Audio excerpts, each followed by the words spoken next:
السلام عليكم ورحمة الله وبركاته. ازيكم حبايبي عاملين ايه؟ اهلا بيكم في قناة حورية حسن. النهاردة ان شاء الله هنعمل مع بعض اكلة حلوة وسهلة وبرضو سريعة لو عايزين مستعجلين لعشاء لغدا. حلوة جدا وبتفتح النفس، هي الحواوشي الاسكندراني. احنا عملنا قبل كده الحواوشي المصري اللي هو بالعيش البلدي ده بقى بالدقيق. يعني لو ما عندكيش عيش حلو او مش بيتفتح تحشيه لحمة، تقدري تعمليه بالدقيق.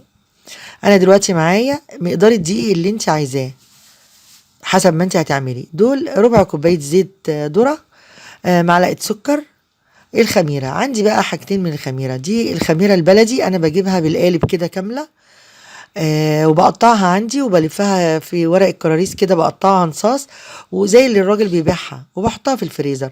وقت ما احب اعجن بروح واخده ورقه ومدوباها في شويه ميه ونص معلقه سكر، واسيبها 5 دقايق عشان السقعه اللي فيها تفك، وبعد كده بعجن بيها. بيقعد عندي بيه شهرين 3 بقى حسب ما بستخدم للمعجنات. واما بكون ان خلصت ومش عندي بستعمل البواكي اللي هي الفوريه، لكن طبعا البلدي احسن بكتير. انا بقسمها زي ما بوريكم كده، بقسمها طرنشات، وكل جزء بقسمه 3 4 اجزاء بحجم الليمونه. يعني لو انا كورتها كده كوره هتبقى قد الليمونه. دي بتعجن كيلو دقيق.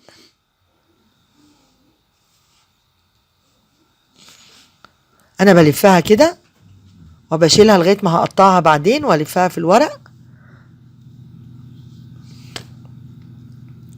وخدت الجزء اللي انا هشتغل بيه اهو. شايفين لو انا عملتها كوره كده تبقى قد الليمونه المتوسطه كمان. ده حوالي نص كيلو دقيق. دوبتها في معلقه السكر وشويه ميه دافيه وهعجن عليه على طول. الخميره دي انا مجرباها وبجيبها على طول، مش محتاجه اختبرها ولا حاجه. عاده يعني الخميره البلدي ما بتبقاش فاسده يعني.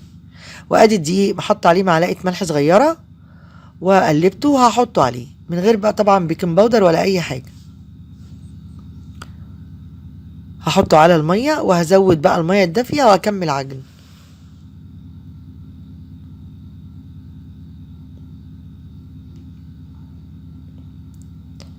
انا بزود من الميه شويه بشويه عشان ما تزيدش مني. ولو زادت هاخد مثلا كبشة دقيق كده قد معلقة ولا 2 وألم بيهم العجينة، مش مشكلة. أنا عايزاها عجينة متماسكة، بس يعني بتلزق خفيف، مش عايزاها ناشفة عشان تبقى سهلة معايا وأنا بفردها. ودي نفس العجينة اللي بعمل بيها الفينو، نفس العجينة اللي بعمل بيها البيتزا، نفس العجينة اللي بعمل بيها العيش الشامي. أنا كده لميتها كلها اهي، شايفين بتلزق خفيف، بس أنا مش عايزاها تبقى أنشف من كده. هاخد بقى معلقتين الزيت، دي ربع كوباية زيت، هاخد منها كده معلقتين 3. كل ما اخد معلقة هعمل بيها العجينة كده وألمها. أول ما الاقيها شربت معلقة الزيت هحط معلقة كمان. يعني على النص كيلو دي ده أنا حطيت حوالي 3 4 معالق زيت بس. الزيت بيخليه مورق أكتر من السمنة. هشربها كده الزيت وهسيبها علشان تخمر. أهو شايفين كل ما بتشرب معلقة الزيت بحط معلقة كمان. وكل ما بعجن فيها كده بالزيت بتبصي تلاقيها نعمت واتلمت وبقت جميلة وطرية. دهنت بقى على وشها معلقة الزيت برضو وهسيبها تخمر.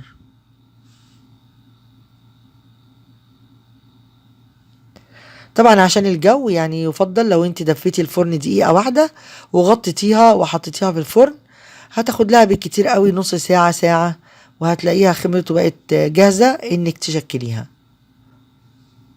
ده بعد ساعة اهي، شايفين خمرت اهيت. هفرش بقى شوية دقيق على الصينية وهخرج منها الهواء وابدأ اقطعها كور قد بعضها حسب ما انت عايزة. الرغيف دي اللحمة المفرومة، انا طبعا عملت لها بصلتين حلوين كبار. ده نص كيلو لحمة، عملت لها بصلتين كبار في الكبة، وعليهم قرنين فلفل رومي، طماطماية وقرن فلفل حامي، وكل ده ضربته في الكبة ورحت عجنة اللحمة معاهم وحطيت التوابل بقى فلفل اسود، بابريكا، شوية بهارات سبعة اللي انت حباه. بس الاساسي طبعا الاساسي الفلفل الاسود طبعا. بس هقطعها كور كده قد بعضها على الصينية وانا فرشاها زيت، فرشاها دقيق، معلش سوري. وهعوز ايدي برضو دقيق وانا بقطعها عشان ما تلزقش في صوابعي، لان احنا قلنا ان العجينة بتلزق خفيف. هعملها كور كلها قد بعضها. هخلص واجيلكم تاني، وهنسيبهم كمان يريحوا 10 دقايق بعد التقطيع. كده هوت قطعتهم وريحت كمان العجينة عشان وانا بفردها ما تلمش معايا. هفرش بقى شوية دقيق عشان افرد عليهم بالنشابة. هما كده طلعوا 8 كور.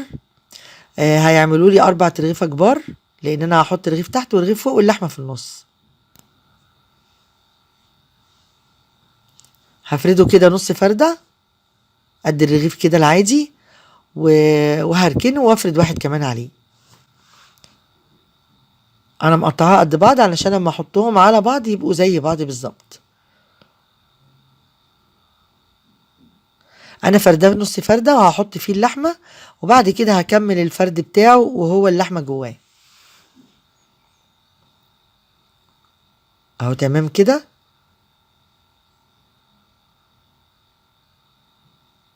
هجيب بقى اللحمة وهغطي الرغيف كله من كل النواحي، وهسيب كده حوالي 1 سنتي حوالين داير علشان ألزق الطبقتين في بعض من الجزء ده.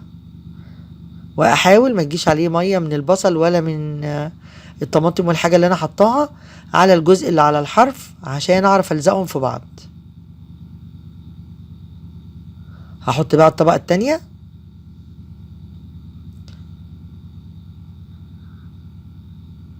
وهلزقهم كده على بعض واقفله كويس من الحروف كلها.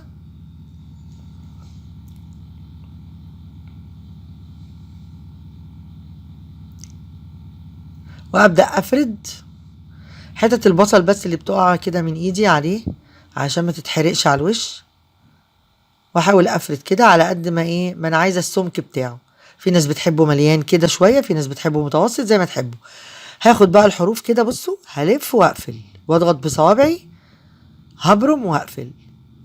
اولا بتديله شكل حلو، ثانيا بتبقى صعب انها تتفك منك وهي في النار، لان العيش بيتنفخ، فالحتة المقفولة دي مش عايزينها تتفتح.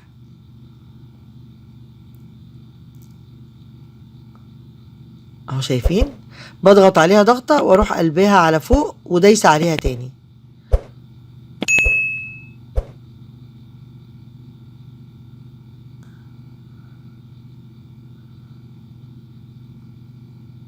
هقفله كده كله، ولازم يكون مقفل كويس عشان ما يتفتحش مني في الفرن. بصوا العجينة بتلزق معايا. بصي بحط صباعي في الدقيق.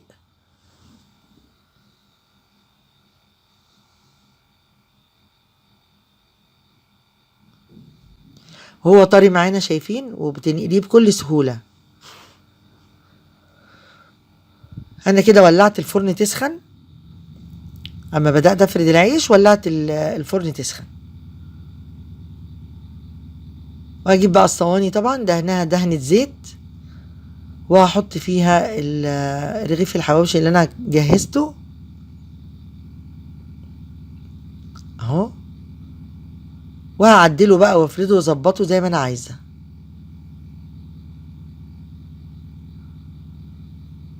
اهو شايفين بقى اتفرد بقى قد ايه. وهدهن وشه زيت او سمن زي ما تحبي، حاجه بس عشان وشه يحمر. وهرش على وشه حبه البركه والسمسم، وهدخله الفرن. هعمل معاكم واحد كمان وبعدين هكمل انا الباقي لوحدي. اهو هنفرد اول حاجه الطبقتين اللي انا هحط بينهم اللحمه. ادي طبقه، وهاخد واحده كمان. عشان كده بقول لكم حاولوا تقطعوا الكور قد بعضها علشان الرغيفين يقفلوا على بعض بسهولة، ما يبقاش واحد كبير واحد صغير. هحط اللحمة،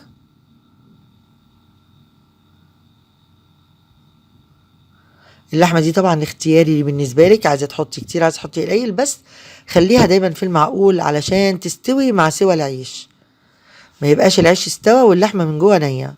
فخلي الطبقة متوسطة، لا تخينة قوي ولا رفيعة قوي. اهو هضغط على الحروف كلها عشان اما افرد الرغيف ما يتفتحش معايا. وطبعا بشوكه بالشوكة، خلي بالكم علشان ما يقبش. هرش رشة دقيق وهفرد الرغيف لحد ما اوصل للكوبري اللي انا عايزاه. هقفل الجوانب، وهكون برضو مجهزة الصينية التانية، وهحط الرغيف جنبها يستوي. انا بدخل 2 ولو عندك صاج كبير ساعات بعمله اصغر من كده وبحط في الصاج بتاع الفرن، كل صاج بحط فيه 2، لكن المرة دي انا مقطعاه كبير فعملت كل واحد لوحده.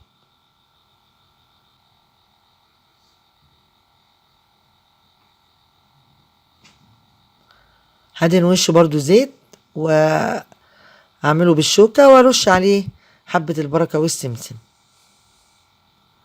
وبعد ما بحط السمسم برضو بالفرشة والزق السمسم كده بالزيت او بالسمن علشان يمسك في وش الرغيف، وكم ايوه بالشوكة علشان ما يقبش لفوق.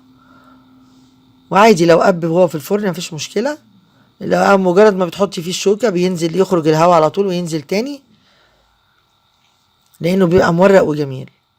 اهو هجيب برضو الطبق ده اللي بعمل فيه البيتزا، هحط الرغيف فيه، بصي بيتنقل بسهولة لانه هو ماسك نفسه، وهفرده زي ما انا عايزة وعلى الفرن. اهو اول واحد طلع اللي كان في الصينية، هقطعه من ورا من جوه كده واوريكم شكله. شايفين احمر من فوق ومن تحت وبقى جميل جدا.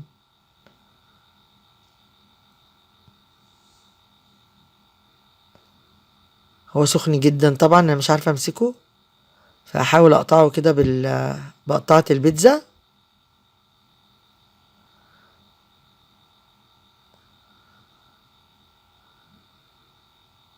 هجيب حاجة امسك الصينية سخنة جدا، شايفين الدخان طالع منه ازاي.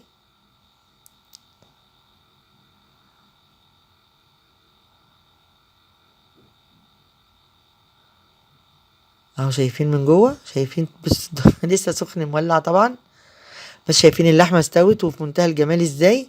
والعجين مش تخين، متوسط عشان مش تحسي ان انت بتاكلي عيش بقى حاف، جميل جدا. هجيبه كده تقطعيه بقى، انا بقطعه لهم 4 كده، واحط لكل واحد الرغيف بتاعه في طبق، واللي يعوز يجي ياخد تاني. هما طبعا واقفين جنبي مستنيين، فده اول واحد طلع من الفرن هديهولهم، هصوره بس كده واديهولهم، وبعدين نشوف الباقي وهو طالع من الفرن. ايوه والورد الجميل اهو عشان يبقى المنظر حلو. ايه رأيكم بقى؟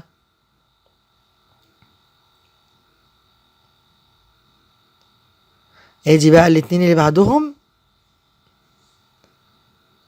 اهو، شايفين جميل جدا على فكرة، سخن مولع. انا عمالة بص كل ما امسك الرغيف الاقيه سخن اسيبه وامسك التاني برضه سخن، بس انا عايزة اوريهم لكم من تحت. شايفين محمر وجميل ازاي من تحت من فوق ومن تحت حلو جدا، سخن مولع طبعا. انا بعد كده بحطه بقى وكل واحد بياخد رغيف ويقطعه كده زي ما قطعت الاولاني، وبألف هنا وشفا. يا رب يعجبكم وتجربوه. ما تنسوش شير ولايك وسبسكرايب لقناة حورية حسن، وتفعلوا